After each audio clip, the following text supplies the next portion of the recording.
La conferencia que hoy vamos a propiciar aquí va de algo complejo porque es profundo y que tiene que ver con la naturaleza del hombre.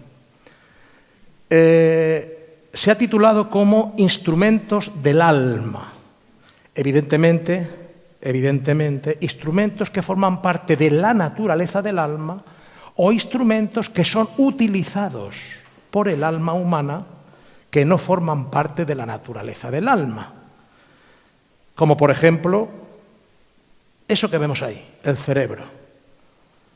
El cerebro es un elemento biológico, es una masa de 1,5 kilos aproximadamente de materia, está formada por neuronas, que son las células cerebrales, y evidentemente no pertenece a la naturaleza del alma. Es un instrumento de nuestro cuerpo biológico que permite al alma, al espíritu, manifestarse en una dimensión física, como la que estamos aquí. Si nosotros no tuviéramos un cuerpo biológico, no podríamos manifestarnos en esta dimensión física. Necesitamos un equipamiento, un vehículo, que es el cuerpo físico, el cuerpo biológico, y dentro del cuerpo biológico el sistema que organiza no solamente el inductor de todo el sistema nervioso, pero el sistema que organiza este tema es precisamente el cerebro. Bueno, para poder hacer una rápida evolución de lo que es el hombre, lo que se ha entendido por el hombre, vamos a explicar una pequeña trayectoria histórica de la evolución del pensamiento respecto a lo que es el hombre o ha sido considerado el hombre a lo largo de la historia de la humanidad. Vamos a poner 4 ejemplos. El primero de ellos es el de los griegos. Platón, que sin duda alguna es el mayor y más grande filósofo de todos los tiempos, junto con su maestro Sócrates y su posterior discípulo Aristóteles, Platón mantenía una concepción de la naturaleza del hombre dualista. ¿Qué quiere decir dualista? De 2 componentes, cuerpo físico y alma. Cuando el alma, decía Platón, cuando el alma se desprende del cuerpo, el cuerpo muere, porque el alma vitaliza al cuerpo. El alma es la que da la vida al cuerpo. Esa era la concepción dualista platónica. Cuando avanzan los tiempos, por ir rápido, llegamos al siglo XVII, principios del siglo XVII, y aparece este señor, René Descartes. René Descartes no es ni más ni menos que el padre del racionalismo filosófico. Él era matemático, era físico, era un científico, pero aparte era un filósofo. Y él consideraba el universo como una gran máquina, como un gran aparato que había sido creado por Dios y que Dios puso a funcionar. Y al mismo tiempo consideraba al hombre también como una máquina, pero con una diferencia. El hombre poseía una mente inmaterial, y él, bajo su concepto racional, filosófico y científico, comenzó por dudar de todo lo que existía a su alrededor y de todo lo que existía en su interior. Es decir, dudaba de su realidad personal, de su realidad en el mundo, de la realidad de todo lo que le rodeaba, de las percepciones sensoriales, emocionales y cognitivas que él tenía, es decir, lo que razonamos, sentimos, vemos, tocamos, etcétera, etcétera, y llegó a una conclusión. De lo único de lo que no puedo dudar es de que yo soy un ser pensante. Yo pienso, pero no solo pienso, puedo pensar acerca de mis pensamientos. Puedo reflexionar, ¿qué es esto que viene en mi cabeza?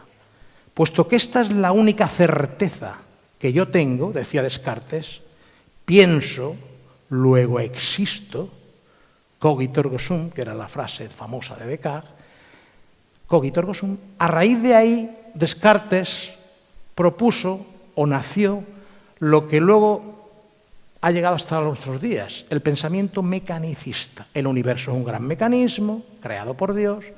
Los hombres somos máquinas, pero tenemos un alma inmaterial que es nuestro propio yo, nuestro propio ser. Por eso existimos fuera de la materia, y al mismo tiempo, como, digámoslo así, integrante de un universo mecánico, por ejemplo, los animales no tienen alma, decía Descartes, y son simples máquinas. Evidentemente estos son conceptos que han sido superados, pero tenemos que ponernos en la época en la que todo esto se estaba, digamos, sustanciando. Ese es el pensamiento mecanicista de Descartes, y ahora vamos a otro momento importante de la historia de la humanidad en cuanto a la naturaleza del hombre, la aparición de la evolución de Charles Darwin.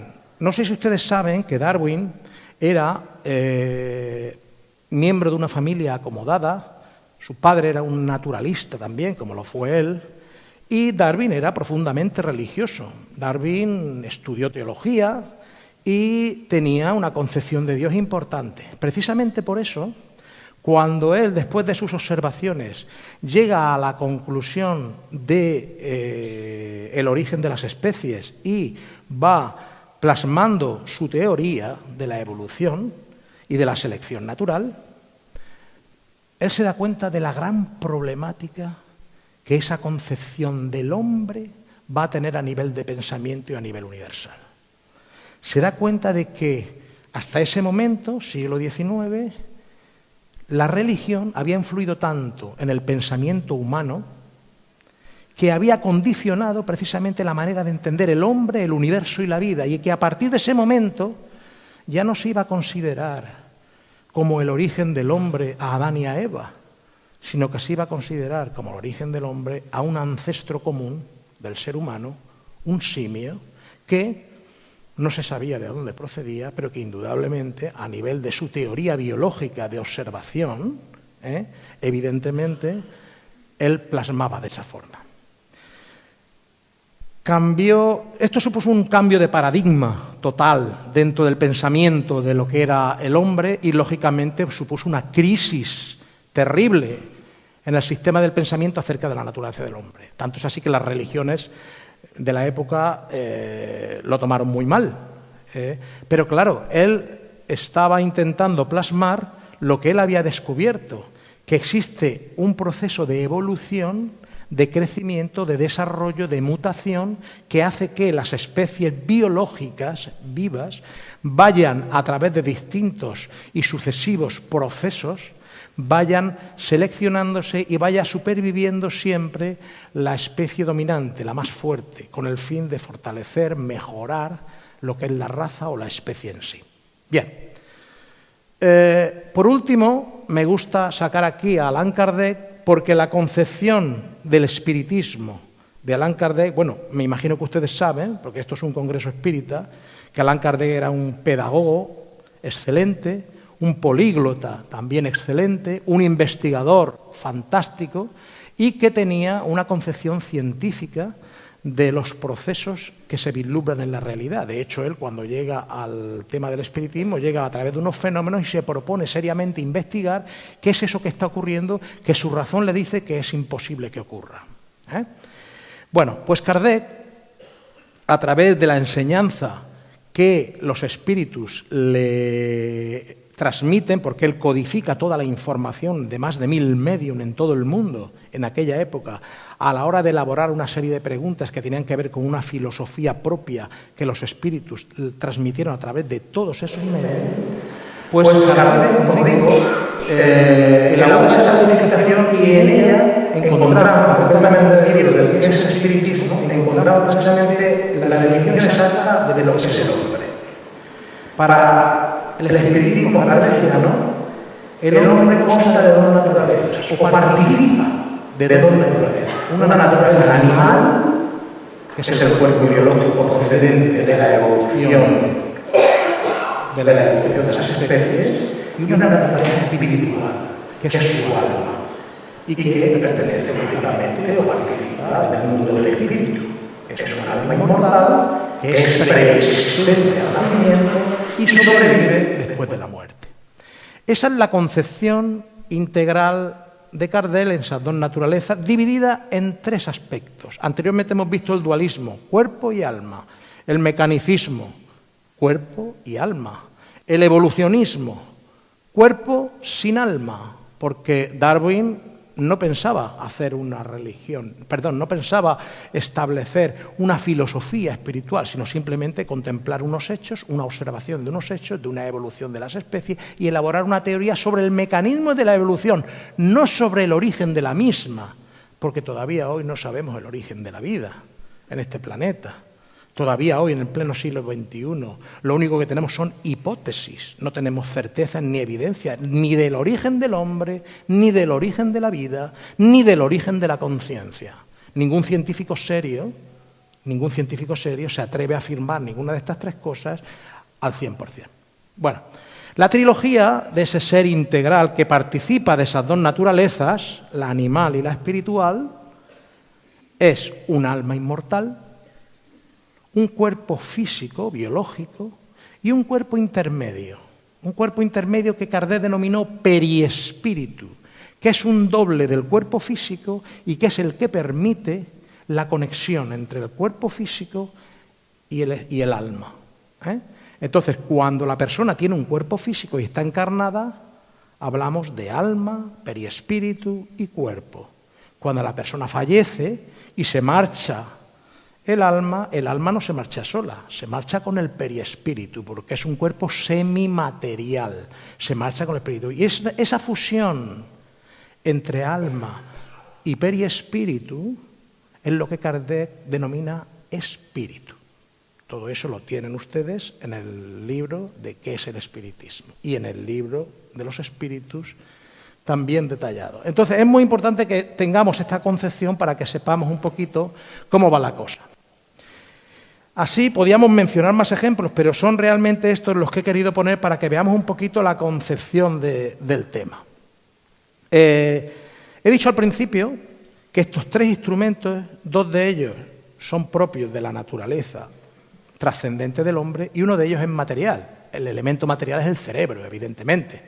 No es un instrumento del alma en cuanto que sea naturaleza del alma, es naturaleza del cuerpo biológico, evidentemente. Entonces, el cerebro es el gran receptor modificable del cuerpo. Se creía hasta hace pocos años, hasta hace pocas décadas, y aquí en la sala creo que hay especialistas que pueden confirmar esto, se creía hasta hace poco que las neuronas cerebrales, que son las células del cerebro, tenemos 100.000 millones de neuronas, y cada una de esas neuronas tiene 10.000 millones de conexiones entre otras neuronas que hay en el cerebro, los números estadísticamente se disparan, pues se creía hasta hace poco que las neuronas cerebrales cuando morían desaparecían.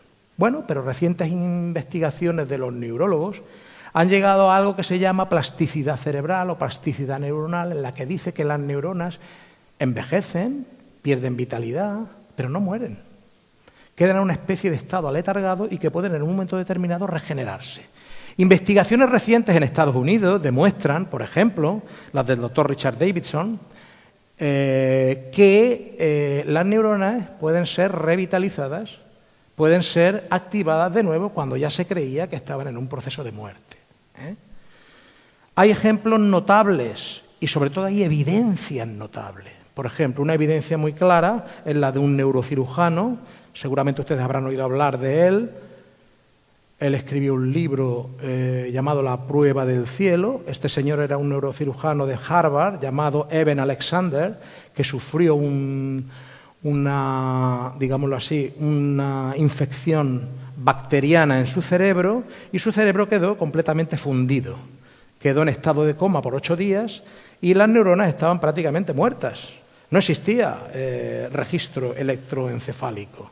Sin embargo, a los 8 días, este señor se recuperó y volvió a la vida milagrosamente. No milagrosamente, simplemente es que las neuronas, la persona recuperó la conciencia y automáticamente los compañeros doctores que estaban con él le preguntaron, pero tú tendrías que estar muerto. Y dice, bueno, pues estoy aquí vivo, ¿no? Entonces él se recuperó y explicó en un libro no solo la experiencia que había padecido, sino sobre todo lo más importante, qué es lo que sintió cuando estaba en ese momento inconsciente durante esos 8 días. Se suponía, o se supone, que si el cerebro es donde reside la mente y donde reside la conciencia, si el cerebro deja de funcionar, no debe de existir ni mente ni conciencia. Pero, curiosamente, este señor explicó que durante todo ese tiempo tuvo una serie de experiencias y fue consciente de una serie de hechos que luego reflejó en el libro.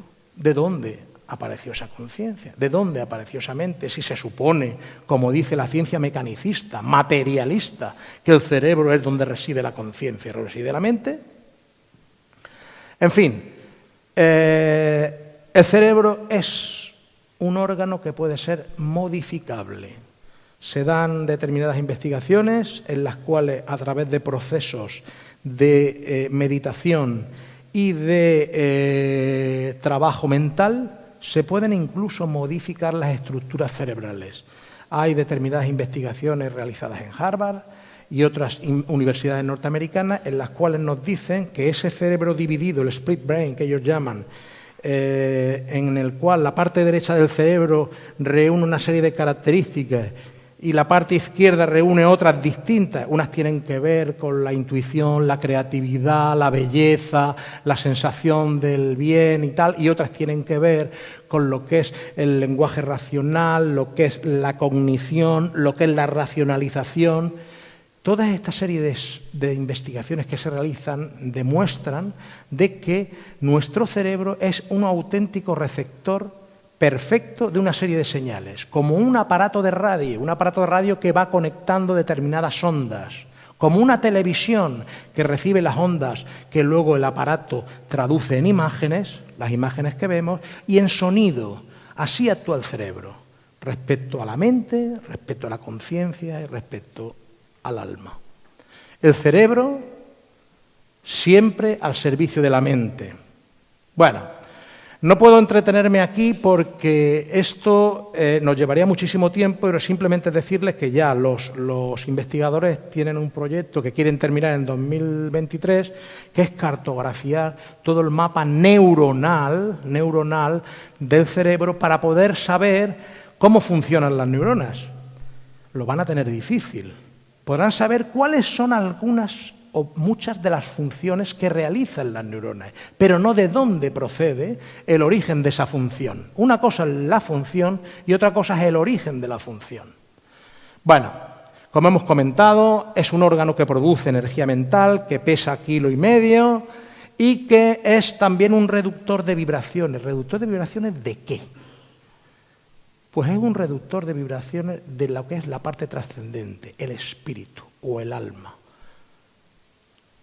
Porque cuando vamos a reencarnar, sabemos por los conocimientos que nos da la doctrina espírita que el espíritu reduce vibratoriamente su periespíritu para adaptarse al nuevo niño, para poder conformar en el vientre de la madre junto al feto lo que serán las características psicológicas, físicas y biológicas del nuevo ser que va a nacer y que el espíritu trae consigo, evidentemente. Reduce vibraciones porque si no sería imposible esa encarnación. Bueno, es un órgano, ya digo, que rige todo el sistema nervioso del ser humano y a través de él podemos encontrar muchas cosas. El cerebro, como he comentado antes, el periespíritu es un doble exacto del cuerpo físico. Hay una parte del periespíritu que tiene que ver con la mente, que es la parte mental del periespíritu, que viene del espíritu. Y esa parte es la que coincide o se configura, digámoslo así, actuando directamente en el cerebro. Imaginemos esto el cerebro, imaginemos que ese señor que está dominando el cerebro como si fuera un caballo, es la mente. La mente domina el cerebro. ¿Y cómo lo hace? A través del periespíritu que hemos comentado. El periespíritu ese doble, donde se residen una serie de energías y que no podemos. Es el centro espiritual, periespiritual de la mente, el que se representa ahí. Y es donde, en ese centro espiritual de la mente, donde se elabora el pensamiento y a través del periespíritu, de esa parte, llega al cerebro y el cerebro tiene sus pensamientos, tiene sus emociones, tiene sus percepciones. Las energías mentales y psíquicas que, evidentemente, cuando nosotros pensamos, el pensamiento es una energía. Cuando nosotros nos emocionamos o tenemos una emoción, un sentimiento, eso es una energía. Cuando nosotros actuamos, liberamos y recibimos energía. Todo eso no se pierde. Todo eso queda configurado en nuestro inconsciente, como vemos ahí, y eso se va depositando y eso produce una serie de energías mentales y psíquicas, como veremos a continuación, cuando hablemos de la conciencia, y a partir de ahí es cómo trabaja nuestra parte psíquica. Es importante que sepamos que como el cerebro no es el espíritu, ni es el que piensa, ni es el que siente, como vemos aquí, los valores superiores o inferiores, la inteligencia, los sentimientos, no se encuentran en las neuronas, sino que se encuentran en el ser espiritual inmortal, en el alma humana, que es la que organiza, dirige y, en el último término, distribuye todo este tipo de cosas. Vamos a la mente. Según el pensamiento materialista, científico materialista, la mente, según nos dice también el doctor Antonio Damasio, que es uno de los principales neurólogos en Estados Unidos, respecto a esto, un doctor ateo, evidentemente, no agnóstico, mejor dicho. Él nos dice que la hipótesis de que es la mente es un producto evolutivo de la materia inerte, es decir, la mente está en el cerebro, procede del cerebro, pero nadie la ha visto. Resulta que la mente ahora es inmaterial, pero nadie la controla, nadie la puede medir, nadie la puede catalogar. La mente ni está en el cerebro, ni está fuera de él, está dentro y fuera. Para nosotros los espiritistas sabemos que un concepto espiritual de la mente podría ser la manifestación del principio inteligente, porque Kardec dejó claramente especificado que el espíritu es el principio inteligente. Y entonces, cuando se piensa, cuando pensamos, estamos manifestando la inteligencia que tenemos. Entonces, para los espiritistas es una manifestación del principio inteligente. Es también, como vemos ahí, un instrumento psíquico al servicio de la conciencia, porque como hemos dicho antes y veremos a continuación, todo lo que pensamos, sentimos, nos emocionamos, percibimos con nuestros sentidos físicos, con los que no son físicos, que también los tenemos, todas esas serie de cosas quedan grabadas en nuestro inconsciente y en un momento determinado, cuando el espíritu lo necesita, afloran. Hay determinadas evidencias científicas, como por ejemplo la de esa ciencia dentro de la medicina, que le llaman psiconeuroinmunología, que trata precisamente de aquellos problemas mentales o emocionales que son capaces de ser somatizados en el cuerpo físico y llegan a producir enfermedades. Entonces, tratando una serie de procesos mentales adecuados y emocionales adecuados, la persona puede mejorar, puede sanar, y se refleja en el cuerpo. Es muy importante nuestra mente porque en función de cómo pensamos, cómo funciona nuestra mente, nuestro cuerpo físico tiene un mayor o menor estado de salud y de bienestar. Como vemos aquí, pensamientos, emociones y tal, cada célula de nuestro cuerpo reacciona a lo que dice nuestra mente. La negatividad está demostrado científicamente, una persona que tenga pensamientos negativos, pensamientos destructivos, pensamientos pesimistas, una persona propensa a la depresión, tiene problemas en el sistema inmunológico. Hay una relación directa entre lo que pensamos, sentimos y el funcionamiento de nuestro organismo físico, porque como hemos comentado, eso viene del perispíritu y el perispíritu está perfectamente imbricado desde el momento del nacimiento, es un doble, es una copia de nuestro cuerpo físico.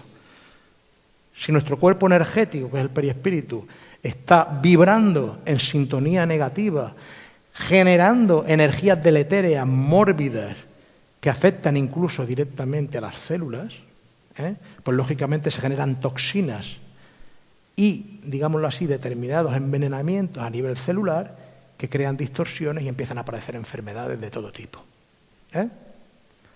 Esto que le estoy diciendo yo no es que yo me lo invente, es que está demostrado ya, o sea, es una cosa que está demostrada. Bueno, Davidson también explica en algunos de sus libros de que la mente puede modificar el cerebro.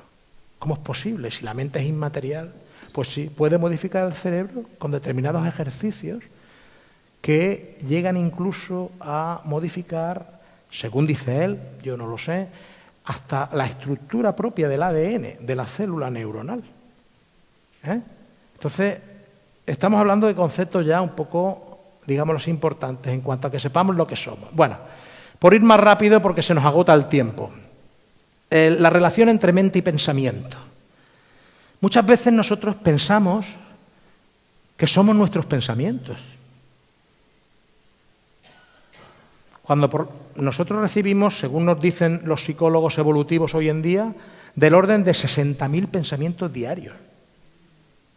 60.000 pensamientos diarios, de los cuales en un 80% no somos conscientes.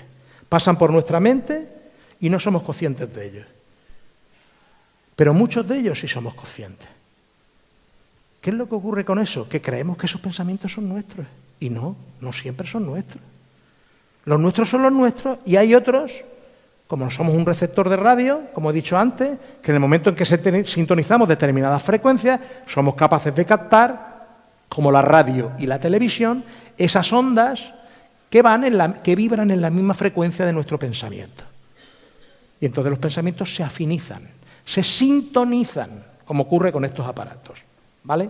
Entonces, un ejemplo para que veamos la relación entre la mente y los pensamientos es el ejemplo del tren y la estación.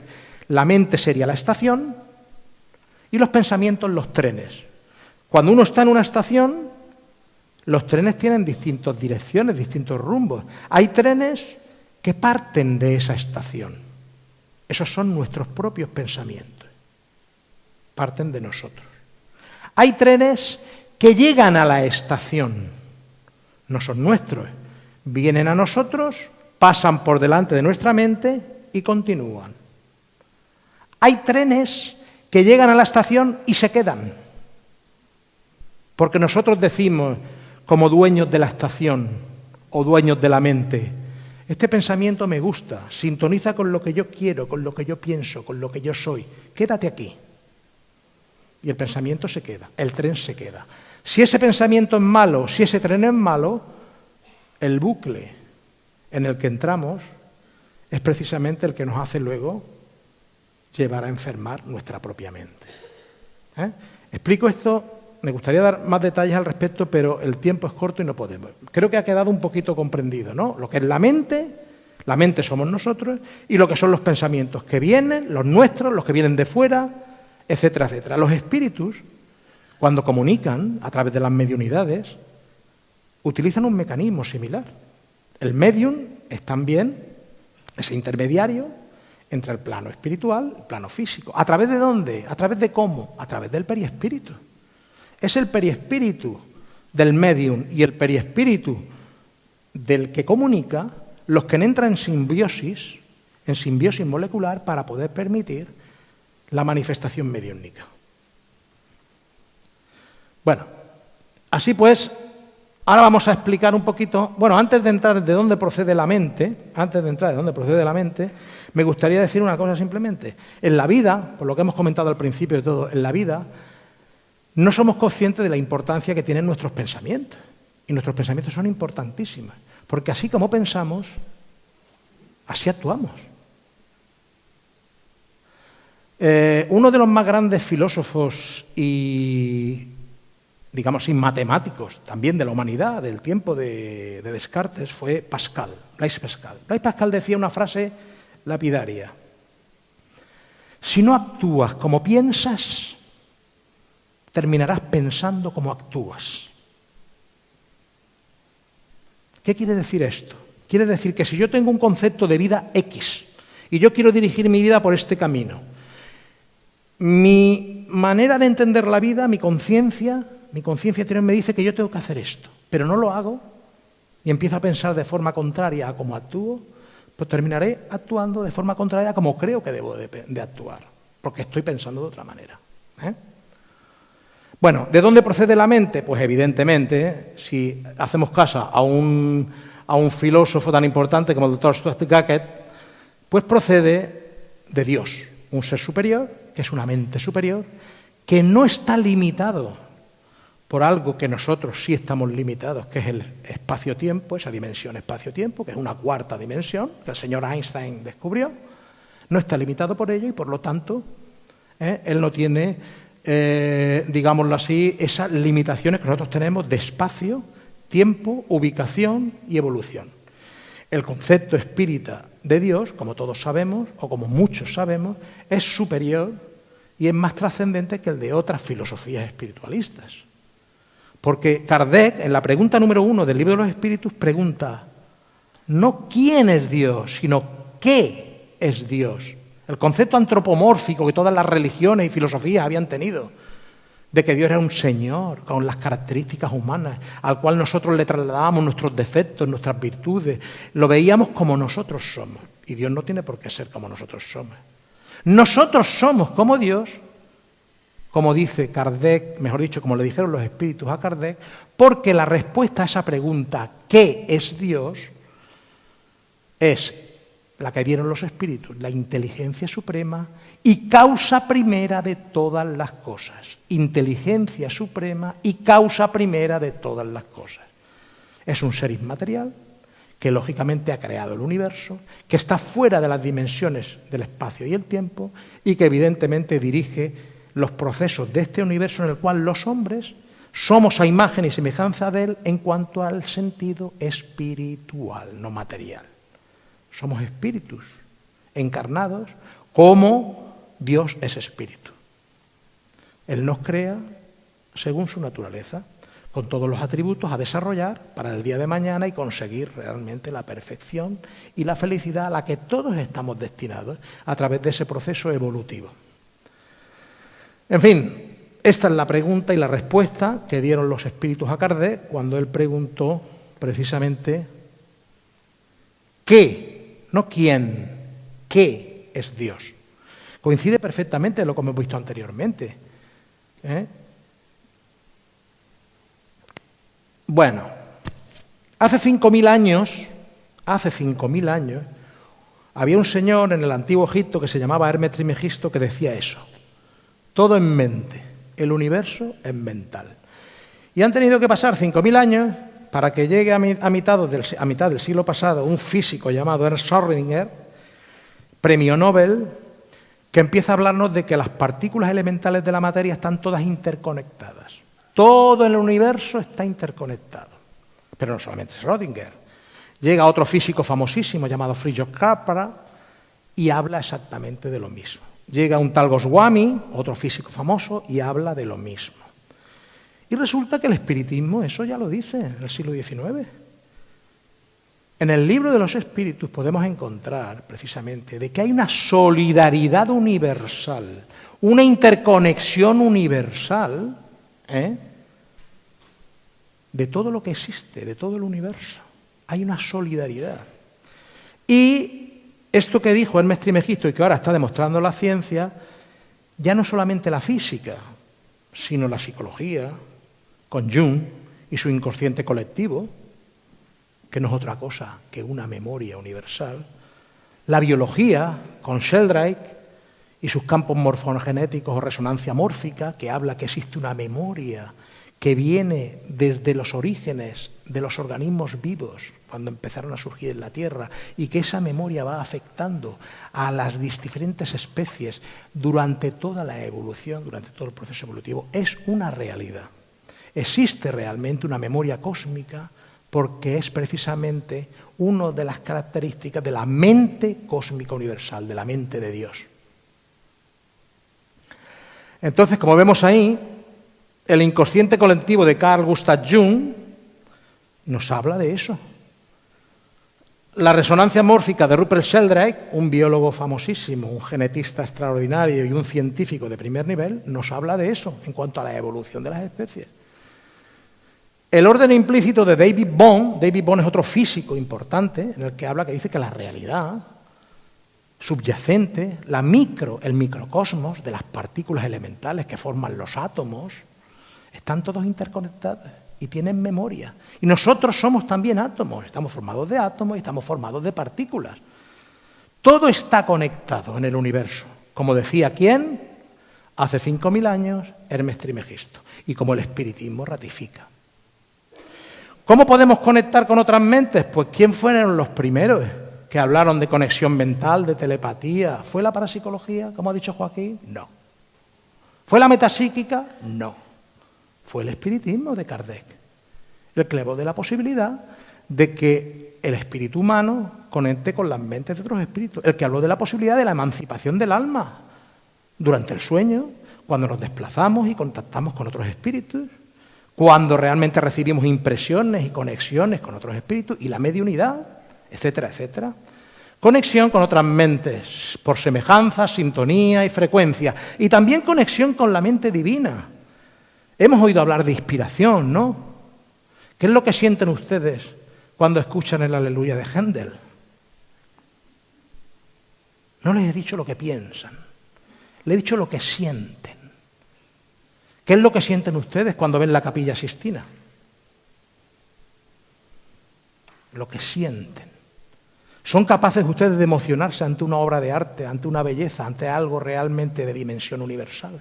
¿Ustedes creen que eso no forma parte de un momento de inspiración y de conexión con el pensamiento cósmico, con el pensamiento divino? Por supuesto que sí. Han existido personas en esta tierra, y seguirán existiendo, que en algún momento de su vida han tenido una percepción excepcional y han captado lo que es el pensamiento más elevado. Y lo han plasmado en sus obras, en la literatura, en la música, en el arte. Y cuando uno ve esas obras, solo queda emocionarse. Solo queda admirar la belleza de Dios, la grandeza de este universo perfecto, inmutable. Bueno, continuemos. El último apartado ya, el de la conciencia. La ciencia va muy perdida con esto. La ciencia va muy perdida. No saben cuál es el origen de la conciencia. ¿Qué es lo que hacen? Cuando no lo saben, como no quieren ni pretenden admitir que hay una realidad trascendente, que es la que crea el universo, pues entonces buscan hipótesis alternativas. ¿Cuál es una de las hipótesis alternativas que buscan? Pues dicen que es producto del azar, producto de la mente, conforme va desarrollándose la mente aparece la conciencia, o de los genes ciegos o de unos algoritmos que funcionan de aquella manera y que evidentemente nos condicionan a todos. Pero claro, se dejan lo más importante. ¿Y la experiencia subjetiva de la persona? ¿Las personas sentimos? ¿Las personas pensamos? ¿Las personas lloramos? ¿Las personas nos emocionamos? ¿Eso dónde queda? ¿Eso lo hacen unos algoritmos ciegos? El pensamiento materialista hoy está en retirada. Es una auténtica falacia. Muy sencillo, porque para ellos todo es materia. Y encima la materia es inconsciente. Y yo pregunto, ¿cómo un científico que sabe que su cerebro es materia y además inconsciente y que se guía por unos algoritmos que él no controla o por unos genes ciegos que no tienen propósito ni sentido, es capaz de confiar en su propio cerebro y en sus propias investigaciones, cuando no es él el que la dirige conscientemente, sino esos genes ciegos que están determinando su investigación y su experiencia? El materialismo está en franco retroceso. Se inventan, digámoslo así, teorías para justificar y no querer admitir que existe una mente superior, trascendente, que llamamos Dios, que es la que ha creado este universo. Una de ellas es el famoso panpsiquismo, que no es otra cosa que retomar el antiguo vitalismo. Ahora hablaremos de ello un segundo. Panpsiquismo es una palabra griega que significa todo es alma, todo tiene vida, es decir, considerar el universo como que tiene una, digámoslo así, percepción, desde el principio de los primeros elementos, tiene vida, es decir, la materia inorgánica, aunque no tenga vida, tiene un principio energético que luego va a ir desarrollándose en una conciencia. Es decir, están admitiendo un principio energético en la materia que no saben ni de dónde procede y se niegan a admitir un principio espiritual creado por una mente superior, con un propósito y un sentido que sí existe y sí tiene y sí se explica, todo por no tener que dar su brazo a torcer en cuanto a que existe una mente por encima de ellos y existe un Dios que a todos lo ha organizado todo. Bueno, la conciencia, según el iceberg de la conciencia, eso es según el parámetro que utilizan los psicólogos. Como vemos ahí, fijaros la parte consciente de nuestro psiquismo. Es decir, la mayoría, el 80% de nuestra estructura psicológica es subconsciente o inconsciente. ¿No actuamos de forma inconsciente durante la vida, todos los días? Millones de veces. Las veces que somos conscientes son las mínimas. Cuando conducimos un coche y vamos hablando con otra persona, estamos prestando nuestra atención a la conversación. ¿Quién conduce el coche? La mecánica, el automatismo que nuestra conciencia ha creado porque anteriormente lo aprendimos y a continuación lo hemos ido ejercitando. Es un automatismo de un aprendizaje inicial que sí, la primera vez prestamos nuestra atención y en esos momentos sí éramos conscientes, pero las veces posteriores es el automatismo de ¿qué? De nuestro inconsciente el que hace aflorar ese mecanismo para que nosotros podamos conducir el coche prestando atención, razonando una serie de conversación que tenemos con los compañeros del lado. Entonces, una explicación de la conciencia, que no tiene por qué ser exacta, es la fuerza más poderosa del espíritu que administra, organiza y acumula todas las energías psíquicas depositadas en la mente. Lo que hemos comentado antes, sensaciones, pensamientos, intuiciones, todo eso se va guardando en el espíritu, vida tras vida, reencarnación tras reencarnación. En un momento determinado, cuando hay algo que activa ese recuerdo, esa memoria que viene con nosotros en nuestro espíritu inmortal, aflora y se manifiesta. Bueno, uno de los grandes investigadores de la conciencia, Peter Russell, un físico y además un psicólogo bastante, dice que la conciencia es lo que va a permitir el estudio de la conciencia a los científicos mecanicistas. Los espiritistas no tenemos problemas con eso. Nosotros ya sabemos lo que es la conciencia, lo que es la mente. Pero a los investigadores mecanicistas, la conciencia va a ser el puente entre la ciencia y el espíritu. Los científicos van a llegar a la demostración fehaciente de la realidad del espíritu inmortal a través del estudio de la conciencia. No les queda otra. No tienen salida. Rápidamente, vamos a distinguir lo que es la conciencia de lo que son los niveles de la conciencia y los estados de conciencia. Los niveles de conciencia son aquello que todos tenemos. Cuando decimos una persona es realmente, una persona que se dedica, vemos personas en la vida que no tienen ningún tipo de vida interior, solamente dedican su vida a comer, reproducirse y supervivir, igual que los animales. Esas personas que actúan así tienen la conciencia dormida, son durmientes, hacen una vida horizontal, solamente para satisfacer sus sensaciones y percepciones. No quiere decir que sea malo, no estoy catalogando moralmente a esas personas, simplemente estoy diciendo la actitud que esas personas tienen. Esas son las personas con conciencia dormida. Luego hay un segundo tipo de personas que son las personas con momentos de conciencia en los cuales algunos de nosotros nos podemos encontrar. Sabemos que somos algo más que una materia, que no estamos aquí en el mundo para comer, reproducirnos y supervivir, sino que tenemos un sentido y un propósito en nuestra vida y queremos llevarlo a cabo. Esas personas tenemos, digámoslo así, momentos de conciencia, de lucidez y queremos avanzar, queremos progresar, queremos realizarnos en la vida, queremos encontrar aquello que hemos venido a realizar. Un tercer nivel es el de la conciencia despierta, el autocontrol, la persona que ya sabe qué viene a hacer aquí, qué está haciendo aquí y empieza a ejecutarlo con un auténtico dominio de sí mismo. Ya se controla, ya sabe que su espíritu, su alma trascendente e inmortal es la que debe dirigir su vida y no las sensaciones de su cuerpo. Entonces esa persona sabe, realiza su introspección, tiene sus conocimientos e intenta encontrar a través, por ejemplo, del espiritismo o de otras filosofías o religiones que puedan existir, un camino que le ayude a realizarse en la vida, pero ya mediante su propio esfuerzo. Y por último, tenemos la conciencia trascendental. Muy pocas personas han llegado en la Tierra a tener esa plenitud, esa conciencia trascendental. Estamos hablando de esas personas que todos ustedes conocen, que han sido ejemplo precisamente en sus vidas de tener una conciencia despierta. Francisco de Asís, Jesús de Nazaret, espíritus que han reencarnado en la Tierra con un Buda, por ejemplo, espíritus que han reencarnado en la Tierra se han iluminado y traían interiormente esa cuestión y, lógicamente, han alcanzado esa conciencia trascendental. Bueno. Bien, pasemos ya al final, porque creo que ya quedará poco tiempo. Estados de conciencia. Las personas confundimos también los estados de conciencia.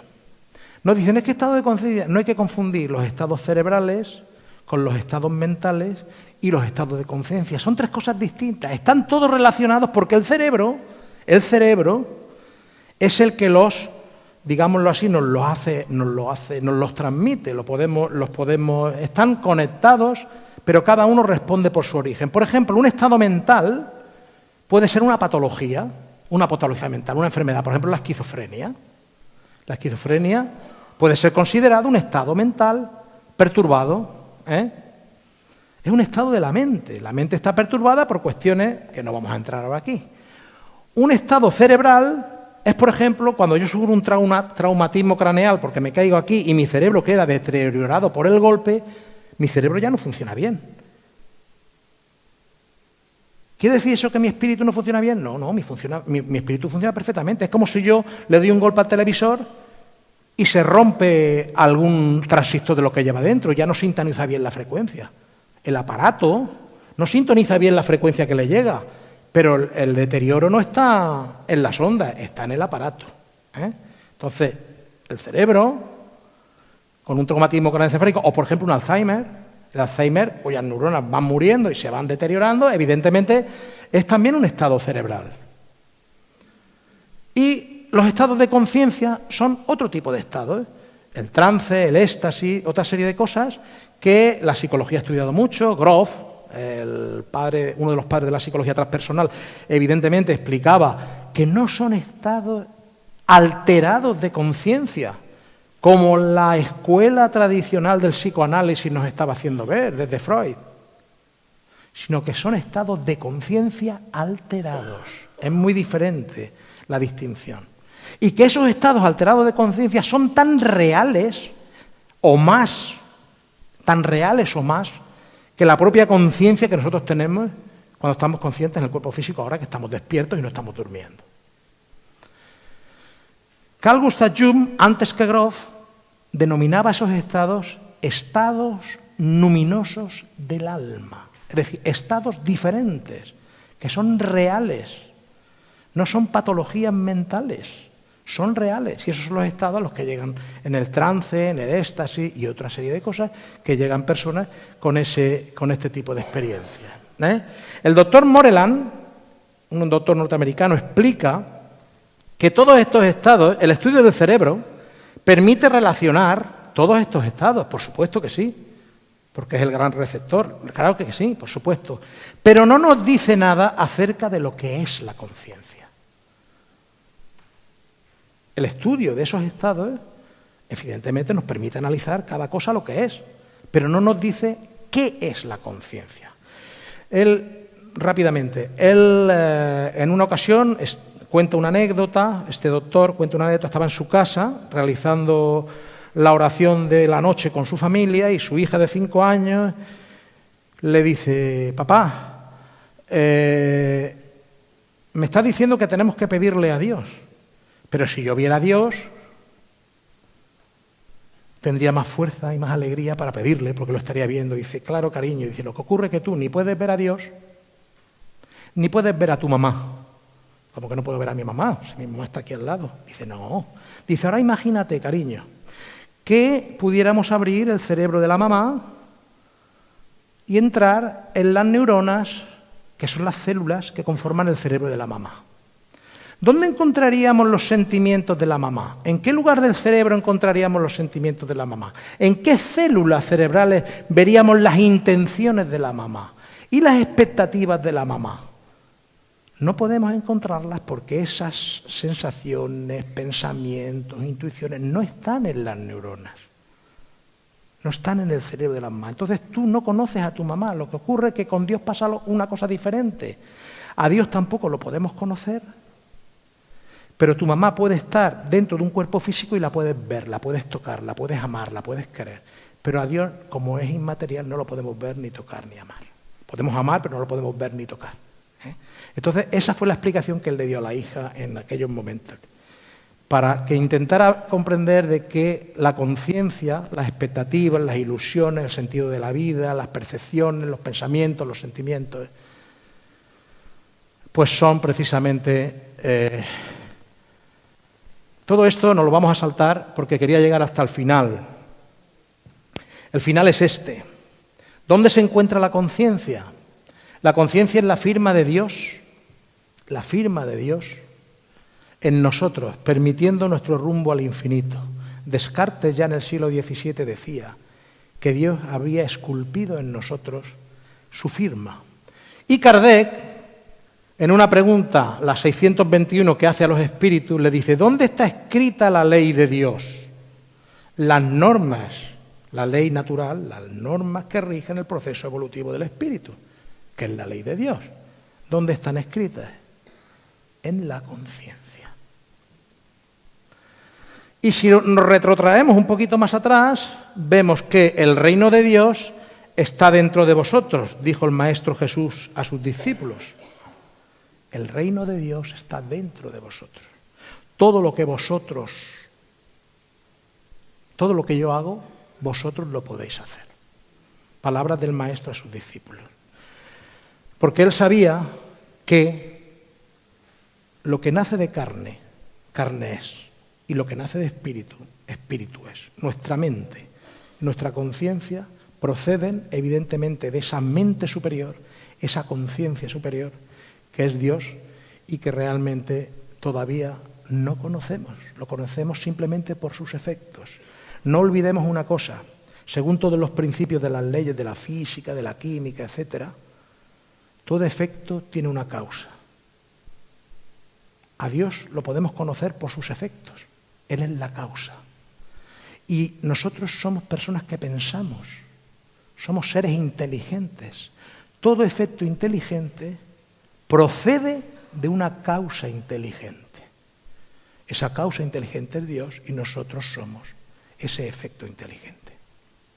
Así pues, para concluir, estos tres instrumentos, el primero de ellos, el cerebro, no es propio del alma, pero el alma lo utiliza para poder manifestarse en esta dimensión física, los otros dos sí.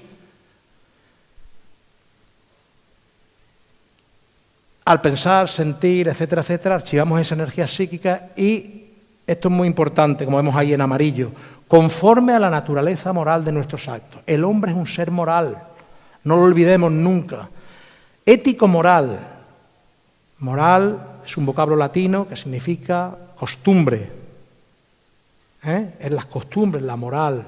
Entonces, el hombre, en función de cómo actúa, crea en su propio interior, archiva en su inconsciente toda esa serie de energías que hemos dicho, energías psíquicas que son nuestros pensamientos y que van a venir con nosotros eternamente, para siempre. Van a conformar nuestra personalidad, nuestra identidad personal.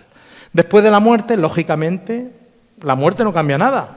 La mente y la conciencia seguimos pensando, sintiendo y actuando de la misma manera en como estábamos en la Tierra. La muerte no cambia nada. Y la inmortalidad del alma acredita exactamente igual los niveles de conciencia. Aquí venimos de todo tipo de personas, personas más evolucionadas, personas menos, etcétera, etcétera. La reencarnación, somos hoy el resultado de nuestros hechos anteriores del pasado y lo que hoy sembremos será la cosecha que recogeremos el día de mañana. Somos fruto de nuestro propio libre albedrío, como nos explica el espiritismo. El libre albedrío es directamente proporcional a la imperfección del espíritu. Mayor imperfección del espíritu, menor libre albedrío. Es un proceso en el cual Dios nos ha creado para que lleguemos a la plenitud, lleguemos a constituirnos seres angélicos por nuestro propio esfuerzo, y el espiritismo nos explica que en ese proceso de evolución podemos encontrar dos caminos que quedan a nuestro libre arbitrio: el camino del amor y el camino del dolor. Camino del amor, cuando actuamos dentro del bien, seguimos precisamente lo que es la ley natural, la ley de Dios, que como dice Kardec en sus obras, no es ni más ni menos que aquella ley que es buena para el hombre. Entonces, estos instrumentos del alma, el espíritu los dirige a su voluntad, permitiéndole avanzar hacia la perfección y la felicidad. Y con esto terminamos la exposición y ahora, si queda algo de tiempo, pues estoy a disposición de todos ustedes para aquellas preguntas que tengan a bien formularme. Muchísimas gracias.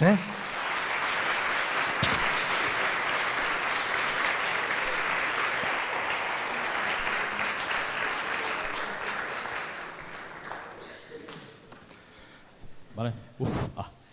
Buenos días, enhorabuena, Antonio. Hombre, qué maravillosa conferencia para empezar el congreso. Bueno, me permitirás que que comparta contigo un reto rompecabezas que me has lanzado con tu maravillosa conferencia. Me encantó ver que has caracterizado la mente ajena del cerebro, una cosa distinta, me encantó. Por oposición, me encantó ver la conexión sistémica que has establecido entre la mente, el espíritu y el alma. En el libro de los espíritus, a la pregunta 24, luego en la primera parte de las causas primeras y tal, cuando se habla del espíritu, hay una pregunta que es: ¿espíritu es sinónimo de inteligencia? Y los espíritus han contestado que la inteligencia es un atributo esencial del espíritu.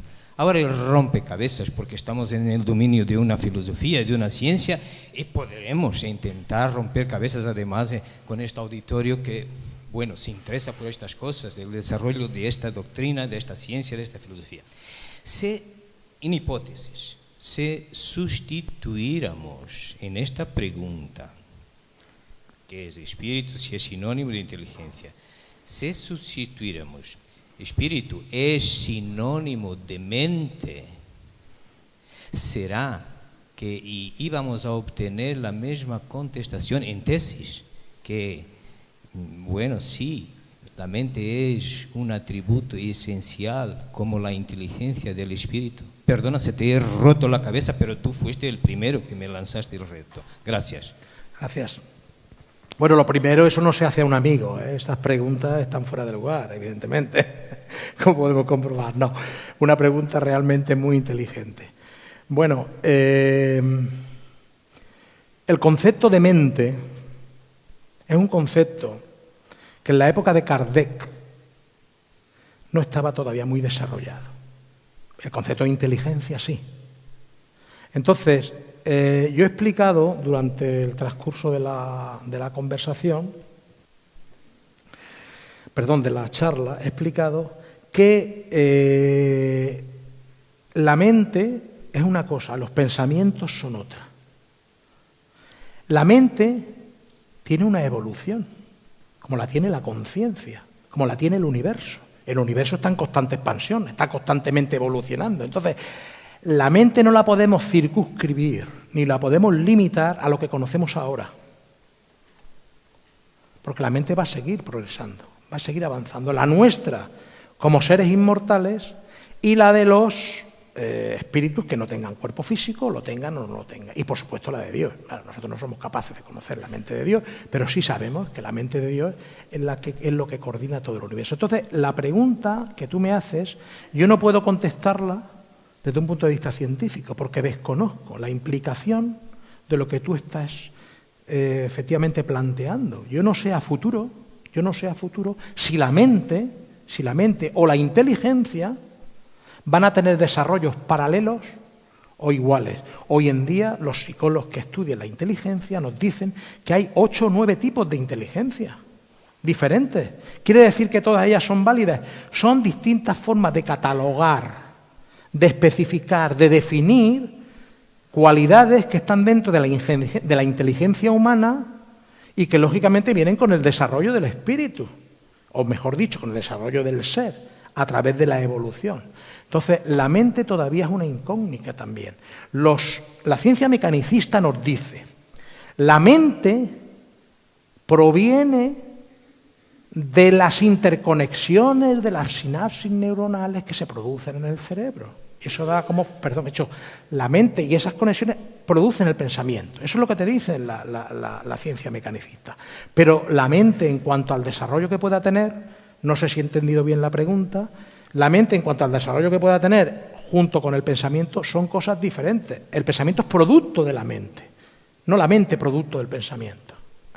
Entonces, no puedo contestar otra cuestión a eso, porque realmente desconozco la respuesta. Y como la desconozco, no te voy a dar una respuesta que no conozco, evidentemente, con toda franqueza. Todo no lo podemos saber. Tenemos un nivel limitado de conocimiento.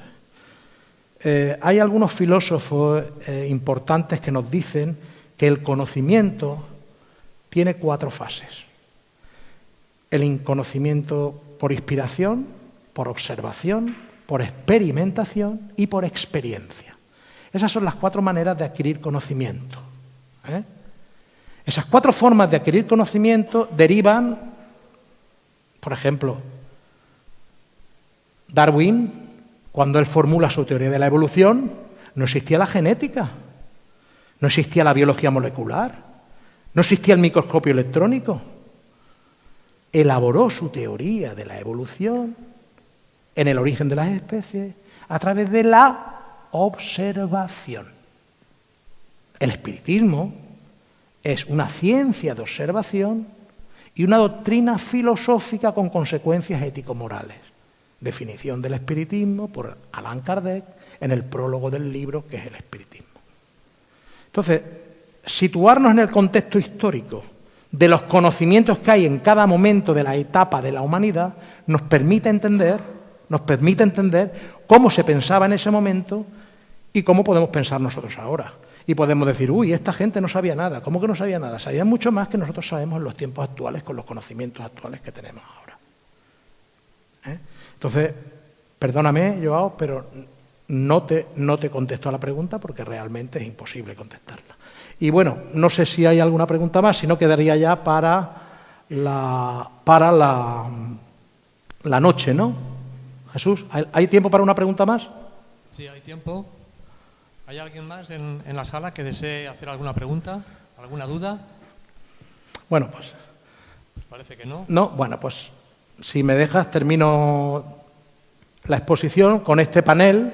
Este panel que lo he puesto al principio no es el mismo, como podrán comprobar, no es el mismo que el del principio. Los que intervienen son los mismos, pero no es el mismo. Por ejemplo,